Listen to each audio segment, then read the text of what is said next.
The Assembly will hear an address by His Excellency Ibrahim San Emmanuel Ouedraogo, Prime Minister and Head of Government of Burkina Faso. Madame la Présidente. Madam President, Secretary General of the United Nations, Heads of Delegation, distinguished delegates, ladies and gentlemen, it is my great honor and privilege to address you on behalf of President Captain Ibrahim Traore, President of Burkina Faso, Head of State, during this session to convey the voice of the dignified, honest people of Burkina Faso. I would therefore like to convey fraternal greetings to you, to all citizens of the world committed to peace and freedom. Did you hear that roar at the United Nations? A ripple that began in Ouagadougou and reached the Green Hall, a message that sounded less like a diplomatic note and more like a declaration. We will decide our future. What does that mean for Burkina Faso, for the alliance of Sahel states, and for the balance of power between Africa and the rest of the world? Today we unpack an explosive speech delivered at the UN on behalf of President Ibrahim Traore, a message carried not by the president himself, but by his young Prime Minister Jan Emmanuel Ouedraogo, a fiery, defiant dispatch that demanded changes big and structural. Seen, the United Nations, its marble and microphones, the same stage that for decades asked small nations to plead for attention. On this occasion, the voice of Burkina Faso rose through the Prime Minister Jan Emmanuel Ouedraogo, who said plainly he spoke on behalf of President Captain Ibrahim Traore, and to convey the voice of the dignified, honest people of Burkina Faso. That line is small but seismic. It reframed the speech. This was not a technical briefing. This was a public assertion of agency. The keywords echo: Ibrahim Traore, Burkina Faso, UN Charter, Security Council reform, all the elements of a story about dignity and power. Traore did not need to be present in person to make the point. The decision to send a youthful prime minister to deliver such a bold address is itself a political statement. It signals a new political rhythm in Ouagadougou, leadership that trusts movement, trust that the message is larger than personality. Yet the content of the speech made clear it is about institutions. The Prime Minister asked the world to take stock. This anniversary is, in fact, akin to looking at an embarrassing fiasco, he said, invoking the UN Charter's 80-year anniversary, not as a celebration, but as a mirror of broken promises. That is the central issue, the UN at 80 and Africa's demand to be heard. From the Security Council to trade policy, from peacekeeping results to economic sovereignty. Why did the speech land like a blow? Because it is rooted in lived reality. The address cataloged failures, 8 decades of shattered dreams, a Security Council tarnished by politicization, and peacekeeping that leaves our countries in the lurch. These are not rhetorical flourishes. They are concrete grievances from people who watch foreign budgets fund missions with little durable impact on the ground. The speech named the problem: a multilateral system that excludes more than 1 billion Africans from decision-making and then wonders why outcomes fall short.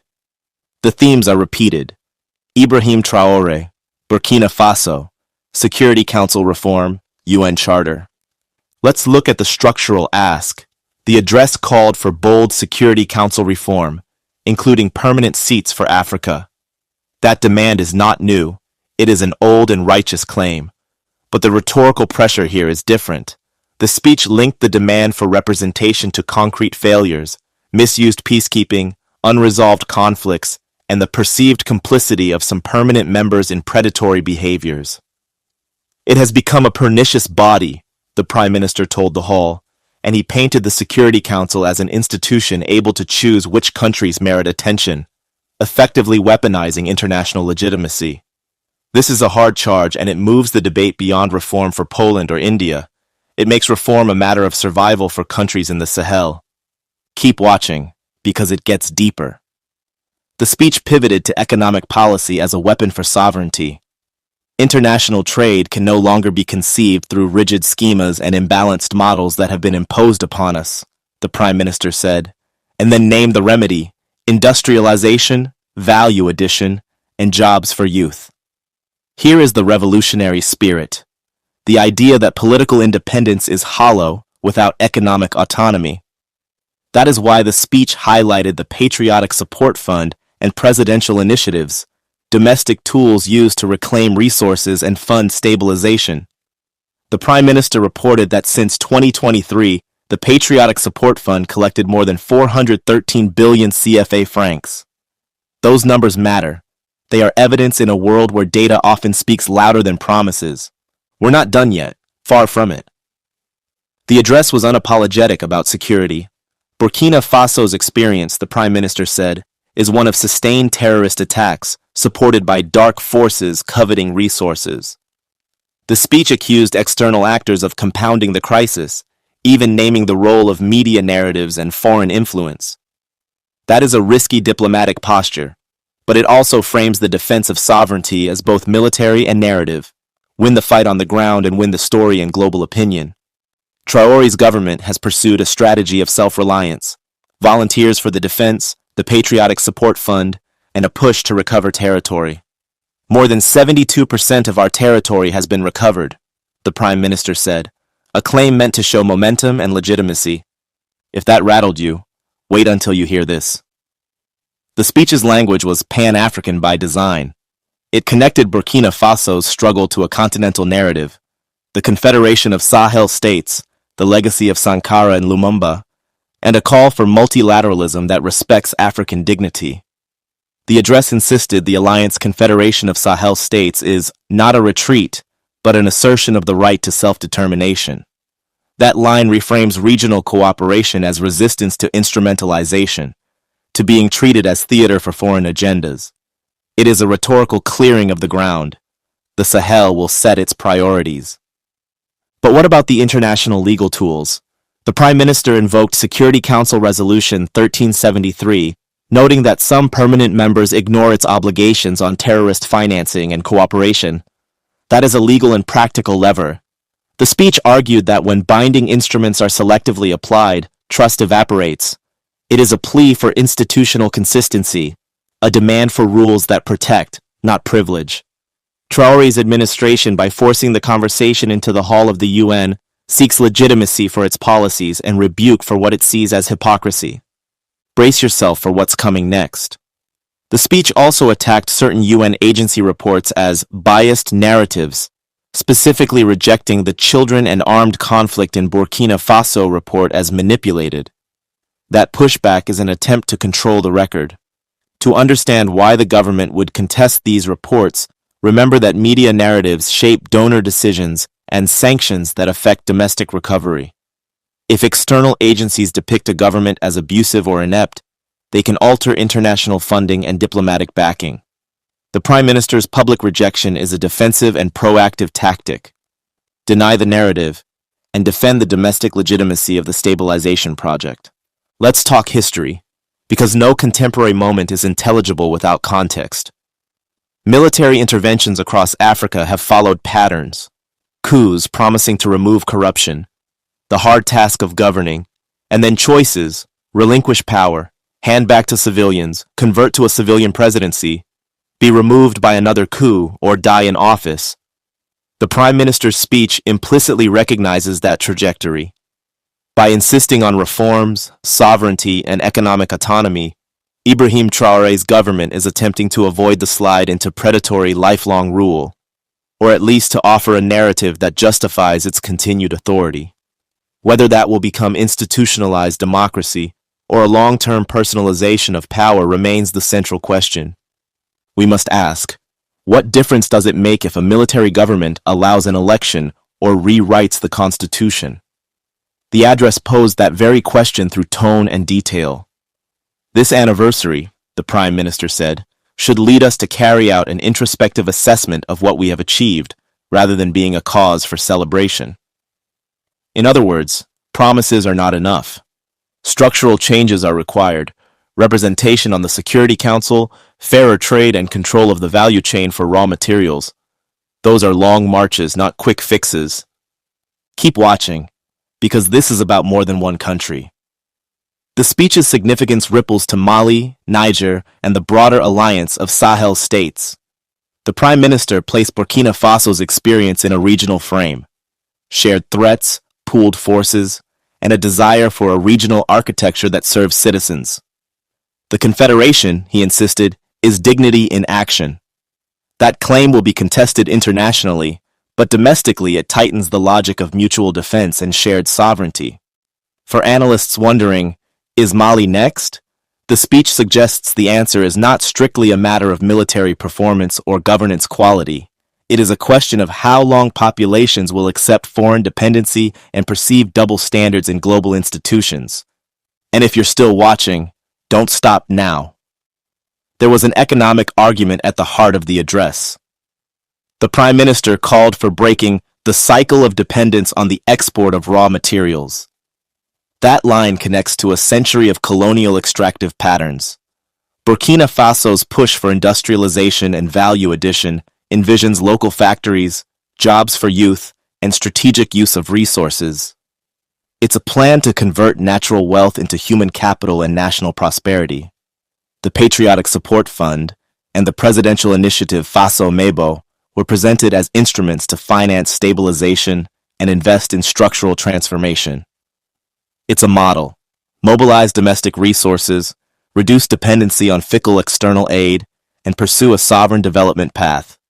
We're not done yet. Far from it. Another striking feature of the speech was its global solidarity posture. The address expressed support for nations facing sanctions and isolation, notably Venezuela, while also denouncing perceived meddling by some Western media. This is an explicit geopolitical stance. Burkina Faso positions itself on a decolonial axis, aligning with countries that resist what the speech called illegal sanctions and constant provocations. That alignment is not merely rhetorical, it signals future diplomatic partnerships and a readiness to diversify allies, including stronger ties with China and other non-Western partners. What does all this mean practically for Burkina Faso and the world? First, the speech hardens the country's domestic legitimacy narrative.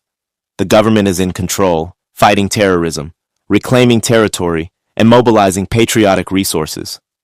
Second, it pushes for structural international reforms that, if taken seriously, would shift power maps at the UN. Third, it asserts a regional model, AES Confederation of Sahel States, as the framework for sovereignty and defense. These are big moves. They will provoke pushback, but they may also attract new partnerships. But there are open questions. Does the recovery of territory equal sustainable governance? The Prime Minister's numbers, more than 72% of our territory has been recovered, are powerful, but recovery must be coupled with services, justice, and economic opportunity to endure. Will the Patriotic Support Fund become a durable instrument of state building rather than a stopgap emergency tool? The speech insists on reforms in economic governance and a more equitable distribution of wealth. Implementation will determine whether these promises translate into lived improvements.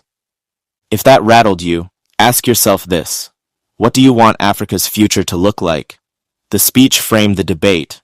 Real sovereignty requires control over resources, coherent regional alliances, and an international order that respects African voices. That is the vision at the core of Ibrahim Traore's message as delivered at the UN by his Prime Minister. It is revolutionary in tone and strategic in content. We invite you to join the conversation. Comment below with your reflections, share what you think about regional cooperation, the role of the UN, and how nations in the Sahel can balance security with liberty. Tell us whether you believe the path being charted is a genuine route to dignity and development, or whether different approaches are needed. This is Izizi Africa, where truth is verified and Africa writes its own future. Whether you're in Burkina Faso, Nigeria, Ghana, or beyond, you are part of this movement. If you believe in an Africa rising with dignity and self-reliance, stand with us. Like, share, and subscribe to Izizi Africa. Together, we rise. In the end, Ibrahim Traore's UN moment was more than a speech. It was a manifesto. It called out the failures of an 80-year multilateral system, demanded Security Council reform, branded economic dependency as a structural weakness to be removed, and proclaimed regional cooperation as dignity in action. It did so while defending domestic policy choices and contesting narratives that might delegitimize the state's stabilization efforts. That blend of defiance and policy offers supporters a hopeful roadmap and critics plenty of points to debate. Remember, big questions remain. How will the international community respond to a demand for permanent African seats on the Security Council? Will Burkina Faso's model of mobilizing domestic funds scale and sustain reconstruction without external dependence? Can the Confederation of Sahel states transform from rhetoric to resilient regional governance that improves lives? We've presented the words, the facts, and the stakes. Now we want to hear from you. Let us know what you think about the speech, the policy proposals, and the future of the Sahel. Your voice matters. Where truth is verified and Africa writes its own future. Whether you're in Burkina Faso, Nigeria, Ghana, or beyond, you are part of this movement. If you believe in an Africa rising with dignity and self-reliance, stand with us. Like, share